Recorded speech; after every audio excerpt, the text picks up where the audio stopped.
Jean Moréas, Trois nouveaux contes de la vieille France, Le pas d'armes périlleux. Le jeune Léonatus était un prince courtois et merveilleusement beau. Son père, le roi, avait épousé en secondes noces une veuve, dame de grande noblesse, laquelle avait de son premier mari, roi également, une fille qui chaque jour devenait plus gracieuse et plus sage. Le roi chérissait sa belle-fille, et la reine faisait de même du fils de son mari. Quant à Léonatus et à Émeraude, c'était le nom de la jouvencelle, ils vivaient volontiers ensemble. Et étant encore dans l'enfance, ils passaient les heures à se promener dans le verger, à jouer à cache-cache et à poursuivre les papillons. Souvent, ils se prenaient par les mains et ils se baisaient en riant sur les deux joues. Avec l'âge, leur amitié s'accrut, et à la vérité, nature y apporta du changement. Mais ils ne se doutaient de rien, tant il y avait de l'innocence dans leurs âmes.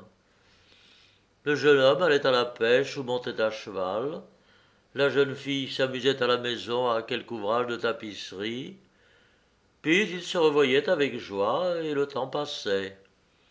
Cependant, Émeraude laissait parfois son aiguille pour rêver, et Léonatus choisissait à présent les sites les plus sauvages, où il chevauchait plein d'une agitation qui ne s'expliquait point. Un jour, il alla trouver le roi son père et lui dit « Sire, je vous demande une grâce, si vous voulez m'écouter. Faites-moi chevalier, afin de pouvoir courir les aventures et montrer que je suis bon à quelque chose. Voilà longtemps que je demeure chez vous, oisif, sans apprendre à donner un coup d'épée. » Le roi lui répondit que sa prière était juste, et Léonatus fut armé chevalier 8 jours après devant la Saint-Jean. Peu après, le roi alla chasser et il rapporta une grande quantité d'oiseaux et de venaisons. Le soir, il coupa gaiement avec sa famille et plusieurs de ses chevaliers, et à la fin du souper, d'excellents musiciens commencèrent à jouer de divers instruments. On les écouta en croquant des sucreries d'outre-mer arrosées de vin muscadet. Quand les musiciens eurent fini de jouer, un ménestrel de Lille chanta la romance suivante, qui était fameuse en ce temps-là. Belle Dohette, assise à lui, tient un livre à la main sans lire. Que son front est pesant d'ennui, qu'elle se soucie et soupire. De Daune elle est en émoi, son seigneur qui fut au tournoi. Elle voit les prés verdoyés, elle voit sur la blanche route s'en venir courant l'écuyer qui sait nouvelle de la joute. Il a visage de malheur et Dohette en perd la couleur. Ami, lui dit-elle, pourquoi tarder quand je tremble et j'espère? Que fait mon sire? Oh, parlez-moi. Et l'autre répond, ô misère, vous n'en aurez plus réconfort, las, car il est oxysé mort. La belle pleure et dit encore, ma vie, ô Daune, sire comte, d'hermine et soie ou de fin d'or, désormais je ne fais plus compte, et porterai sur mon corps doux la haire pour l'amour de vous. Toute l'assemblée loua fort le ménestrel. Puis les chevaliers se mirent à raconter une foule d'aventures dont ils avaient été témoins ou qu'ils connaissaient par ouï-dire. Il y avait là une damoiselle qui aimait à parler, et avec raison car elle était plus éloquente que belle.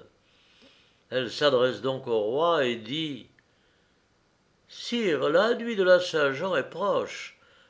Vous n'ignorez point qu'à cette date se passe annuellement, à l'endroit appelé le gué du buisson d'épines, des choses incroyables, et si terribles qu'elles pouvaient donner à réfléchir aux plus vaillants chevaliers. » Le roi répond qu'il le sait bien.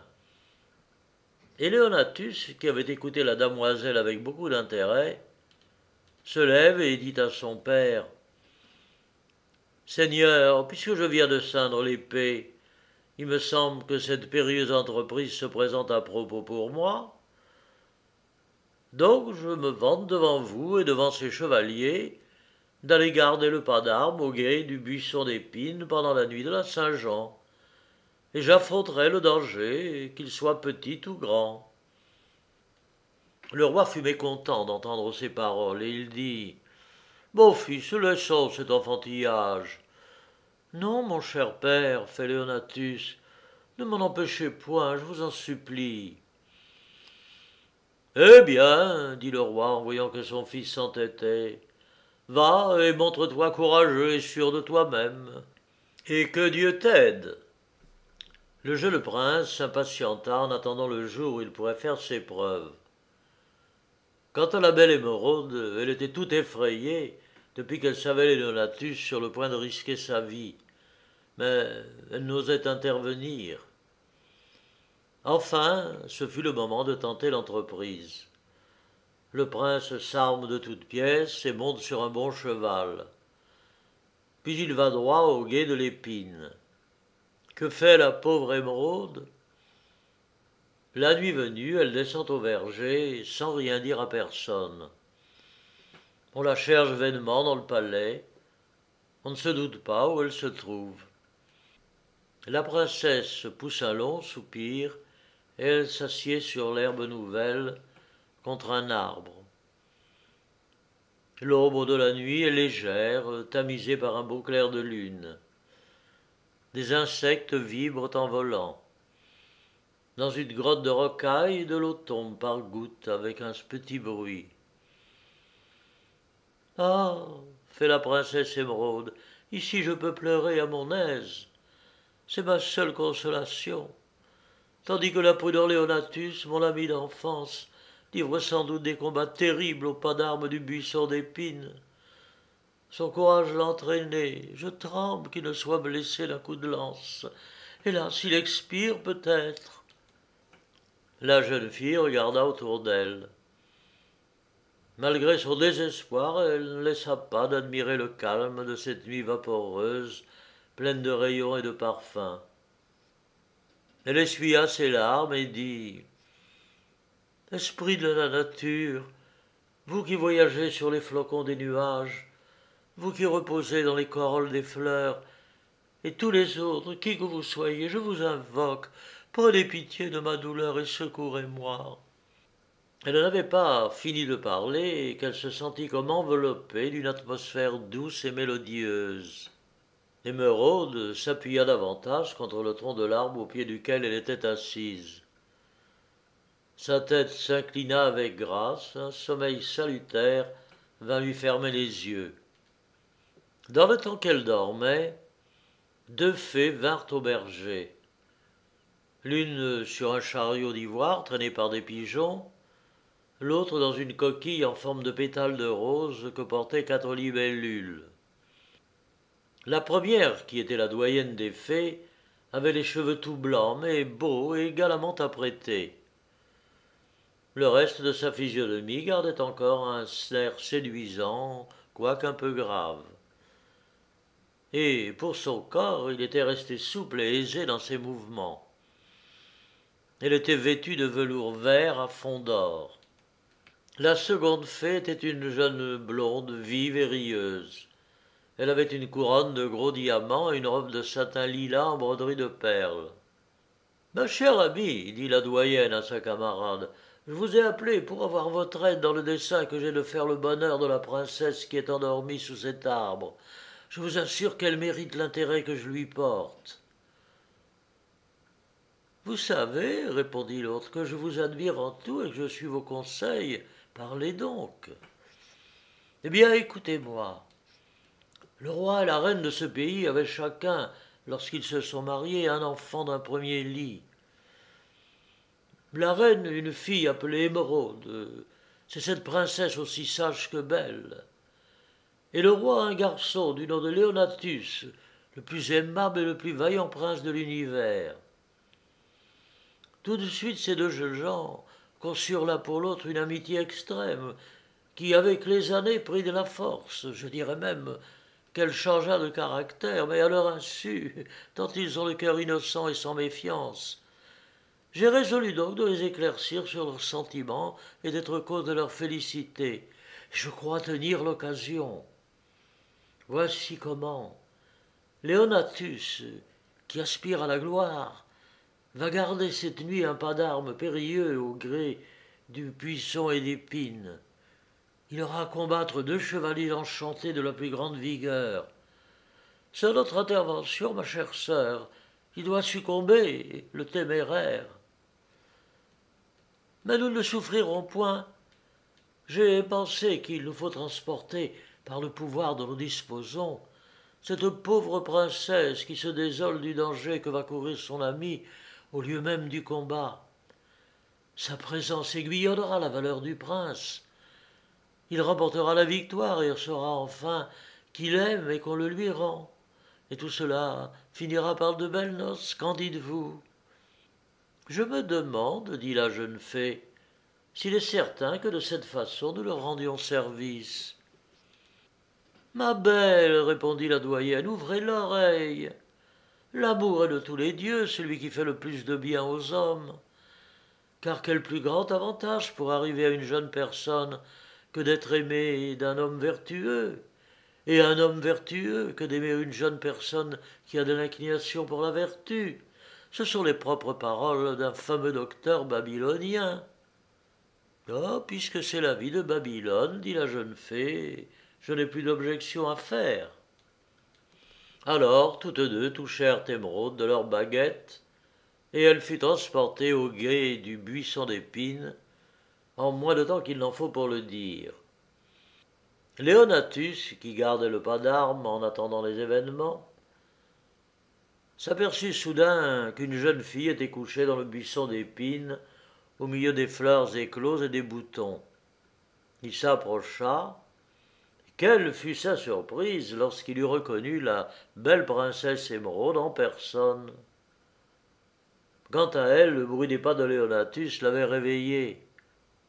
Fort effrayée, elle promena des regards vagues et se couvrit le visage de ses 2 mains. Le prince la rassura et lui dit « Ma chère Émeraude, regardez-moi, je suis votre ami Léonatus. Mais comment vous trouvez-vous en ce lieu ?»« Mais où suis-je donc ?» fait Émeraude. « Damoiselle, lui répondit Léonatus, vous êtes au gré du buisson d'épines, couché parmi les fleurs. »« Ah, soupire-t-elle, ma prière fut exaucée. » Léonatus se réjouissait, craignait, s'émerveillait. Certes, il avait du plaisir à revoir Émeraude, mais comment allait-elle supporter la vue du danger qu'il savait imminent pour lui? Car il n'en doutait point qu'il eût à soutenir bientôt quelque terrible combat. Enfin, il me faut avouer que la curiosité primait à cette heure dans l'âme de Léonatus tout le reste. Il dit donc « Ma chère Émeraude, c'est la plus extraordinaire aventure, mais comment êtes-vous ici? Mon trouble et ma stupéfaction n'ont point de limite. Ménagez mon impatience, je vous prie, et répondez-moi. » Mon ami, fait-elle, quand je vis que c'en était fait, et que vous alliez courir les chances du pas d'armes, je ne pus tenir dans ma chambre. Je me sentais étouffé. Je quittai le palais en secret, j'allai dans le verger, nous avons tant joué tous les deux. Je m'assis sur l'herbe, sous un arbre. La nuit était délicieuse. Et après avoir pleuré, j'invoquai les esprits de la nature, je les suppliais de nous secourir. Et puis je sentis que je m'endormais. C'est tout. Et me voici à présent au gué de l'épine en votre compagnie. Je suis tout étourdi moi-même de ce qui m'arrive. Votre récit, fait Léonatus, a doublé mon courage, et je suis certain de sortir avec honneur de mon entreprise, malgré les difficultés qui y sont attachées et que je n'ignore point. Ma chère Émeraude, sans doute quelque fée indulgente prend soin de nous. » Tout en parlant, il regardait de l'autre côté du gué, et il vit venir un chevalier, lance levée et prêt à combattre. Il portait des armes vermeilles et son cheval, qui était bien pris et fort étroit sur les flancs, avait la crinière et tout le corps d'un blanc de neige. Ce chevalier avait bien remarqué Leonatus, mais il se tint sur la rive où il se trouvait, sans passer le gué. Alors Leonatus rassure la princesse et se prépare à l'attaque. Il s'élance à la rencontre du chevalier, il le rejoint et tous les deux commencent à se porter de grands coups sur leurs écus d'argent, de telle manière qu'ils les ont brisés et fendus. Le bois de leurs lances avait résisté au choc. Quant à eux, ils furent renversés sur le sable.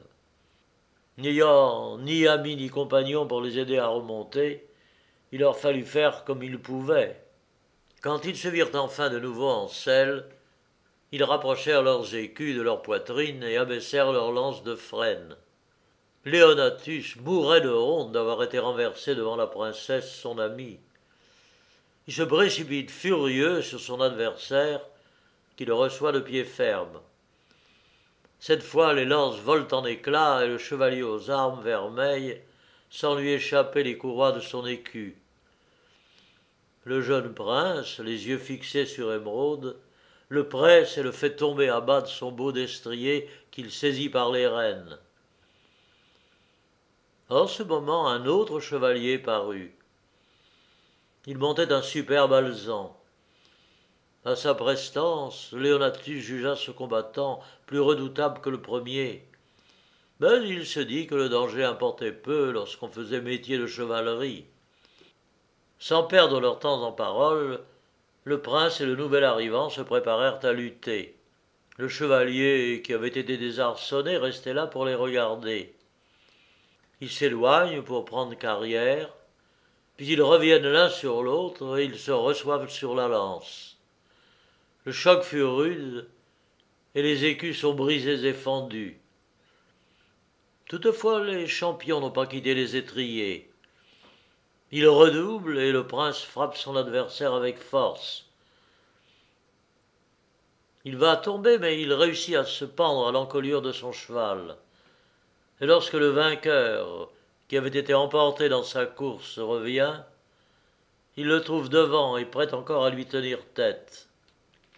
Tous deux tirent leurs épées et se donnent de forts grands coups de répétés.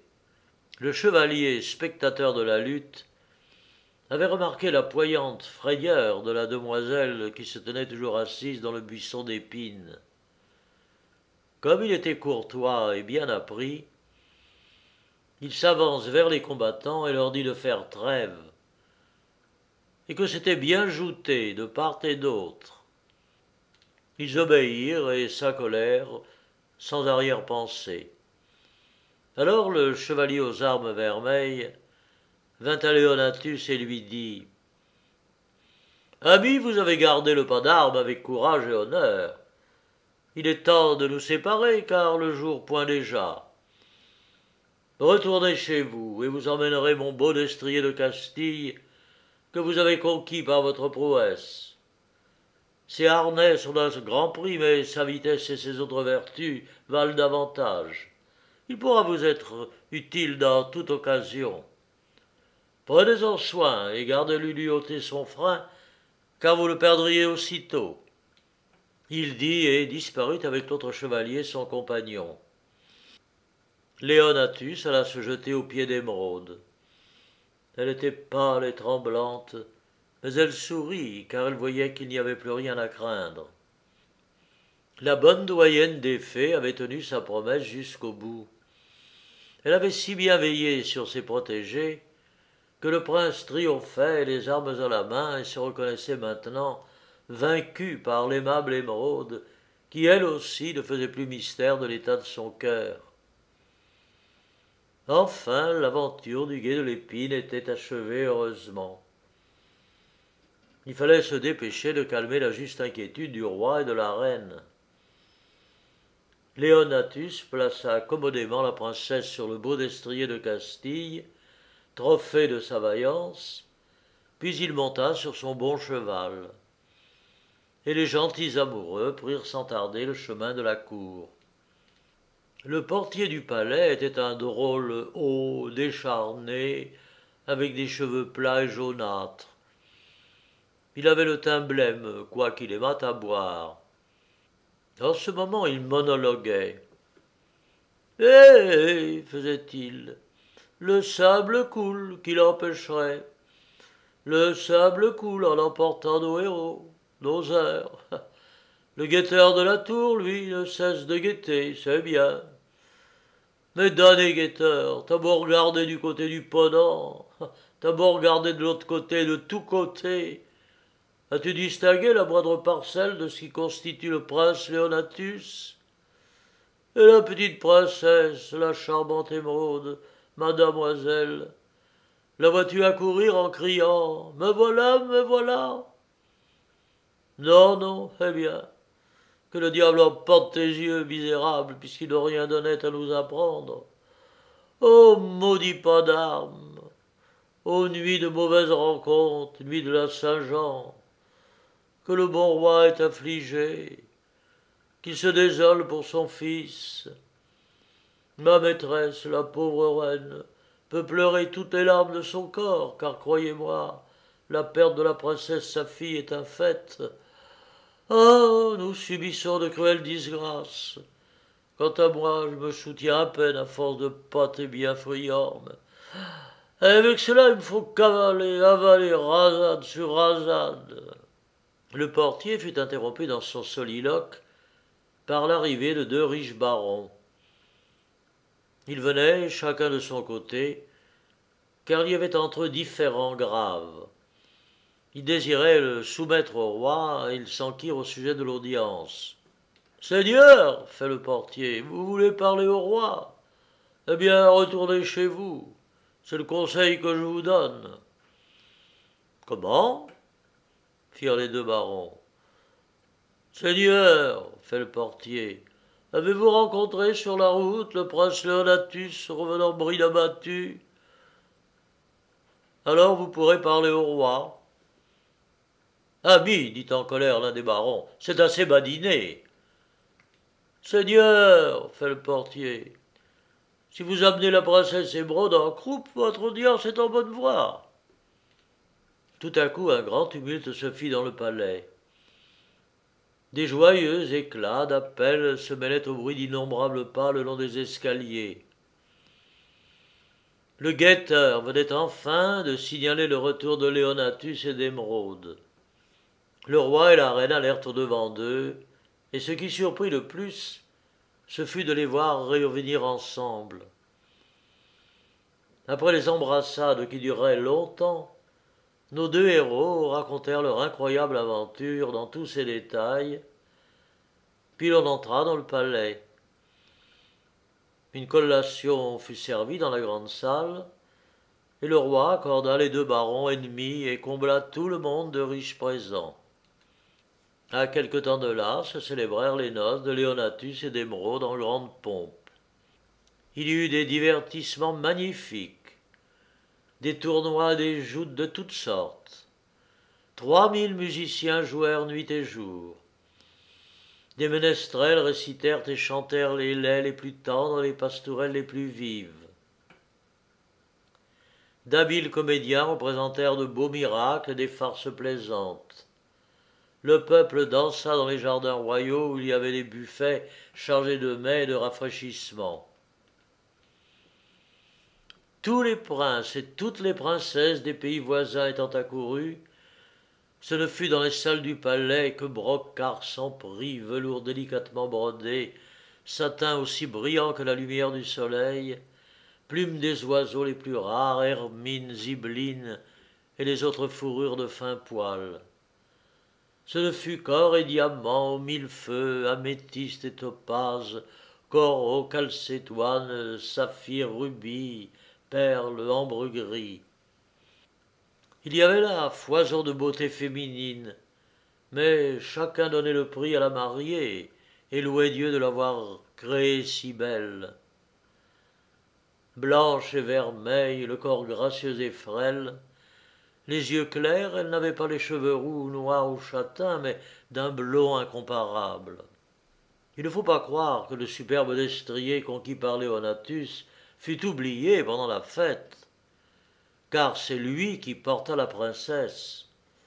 On l'avait paré pour la circonstance d'une housse de couleur tendre, taillée dans une étoffe précieuse et semée de fleurs de lys d'or et de pierres d'aimant. Les réjouissances durèrent plusieurs jours et les invités en furent contents. Inutile de vous dire combien Émeraude et Léonatus étaient heureux. Mais je reviens pour finir à notre destrier de Castille. Tant écuyer avait charge de veiller sur lui, et il leur était défendu, sous peine de mort, de lui ôter son frein, car le prince se souvenait toujours de la recommandation du chevalier aux armes vermeilles. Il arriva cependant qu'un jeune écuyer, entré nouvellement en service, ôta par ignorance son frein au beau destrier, qui mourut sur le champ. Ce fut le seul chagrin que les deux époux éprouvèrent pendant leur longue vie.